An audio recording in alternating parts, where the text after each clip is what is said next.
नमस्कार विद्यार्थी मित्रांनो, एवढी मोठी संख्या कॅल्क्युलेटर मध्ये जर टाकली 50 लाख गुणिले 60 लाख तर येणार उत्तर 3E13.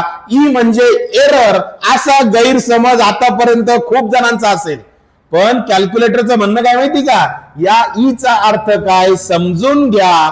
ईला इंग्रजीत म्हणतात एक्सपोनेन्शियल. एक्सपोनेन्शियल म्हणजेच काय, घातांकित स्वरूप असतं. बघा 50 लाखाला 60 लाखानं गुणायचं तर त्याचं उत्तर किती येतं माहितीये, लक्ष द्या. त्याचं उत्तर येतं 50 लाख. 50 लाख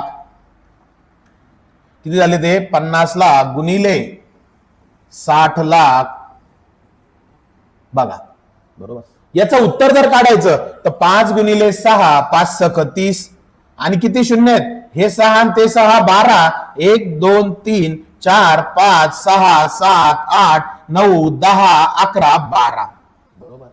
मग तिकडे उत्तर आलं होतं सर 3E13. तर या ईचा अर्थ काय, एक्सपोनेन्शियल म्हणजे घातांक. 3 लिहून घ्यायचे गुणिले ई म्हणजे 10 आणि 13 म्हणजे डोक्यावरती 13.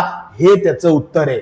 तर ई म्हणजे काय, एक्सपोनेन्शियल. इथून पुढे लक्षात ठेवायचंय आणि सगळ्यांना सांगत फिरायचंय. खूप खूप धन्यवाद.